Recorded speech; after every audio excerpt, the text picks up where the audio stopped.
আসসালামু আলাইকুম। আমি এই এখন একটা ব্যক্তিগত কৈফিয়ত বলবো না কি বলবো আমি ঠিক বুঝতে পারছি না। আমি দিচ্ছি গত রাতে আমার একটা কমেন্ট নিয়ে আজকে সোশ্যাল মিডিয়াতে অনেক পক্ষে বিপক্ষে অনেক কথা হচ্ছে।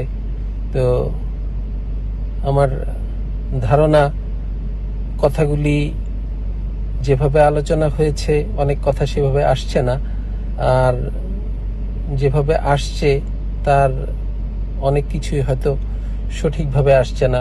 তাই আমি মনে করছি যে ব্যক্তিগতভাবে আমার এই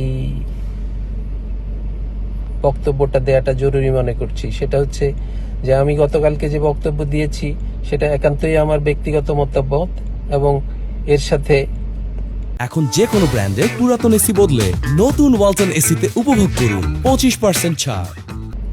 অনেকে ক্রিকেট বোর্ডকে জড়িত করে ফেলছেন, অনেকে বলছেন একজন পরিচালক হিসেবে আমি এই ধরনের কথা বলতে পারি কি পারি না। তো একজন পরিচালকের হওয়ার আগে কিন্তু আমি একজন সংগঠক বা আমি একজন ব্যক্তি মানুষ।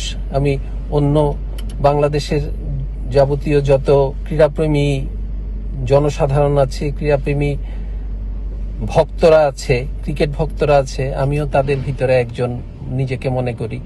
তাই আর বাংলাদেশ ক্রিকেটে একটা শুধুমাত্র বিশ্বকাপ আমাদের খেলা না খেলার উপরে আমাদের পুরা ক্রিকেট ধ্বংস হয়ে যাবে বা আমরা পথে বসে যাব, এই জিনিসটা আমি ব্যক্তিগতভাবে কোনোভাবেই মনে করি না বলে, আর যেই বিষয়টা সবচেয়ে জড়িত মানে যে বিষয়টা সবচেয়ে গুরুত্বপূর্ণ আমার কাছে মনে হচ্ছে সেটা হচ্ছে যখন দেখলাম যে 90 থেকে 99% অর্থ শুধুমাত্র বাংলাদেশের ক্রিকেটের প্রাপ্য যে রেভিনিউ সেটা শুধুমাত্র আইসিসি থেকে আসে, সেটা আমাকে একটু বিচলিত করেছে।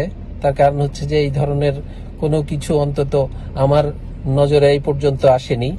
তো তাই আমি মনে করি না যে এটা কোনো সঠিক কথা, এবং এটা হচ্ছে আসলে পুরাপুরি ভারতীয় প্রোপাগান্ডা।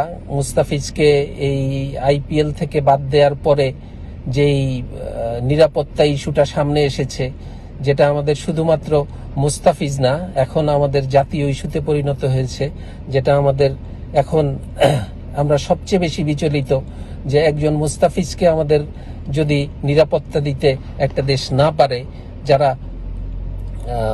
হিন্দুত্ববাদী উগ্র গোষ্ঠীর কাছে নত স্বীকার করে তারা মনে করছে যে তারা অনেক বড় কিছু করে ফেলেছে।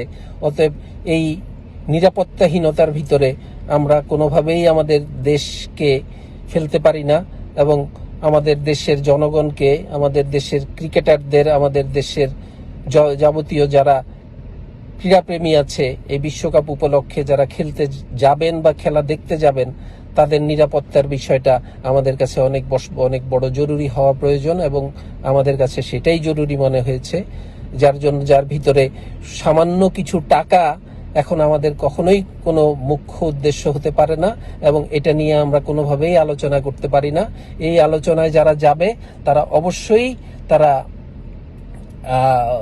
অন্তত আর যাই পারপাস সার্ভ করুক না করুক, বাংলাদেশের পারপাস সার্ভ করবে না। অতএব এটাই আমার ব্যক্তিগত মতামত এই বিষয়ে।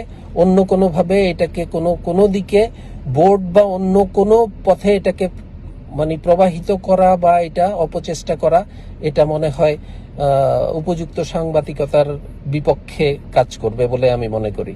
ধন্যবাদ।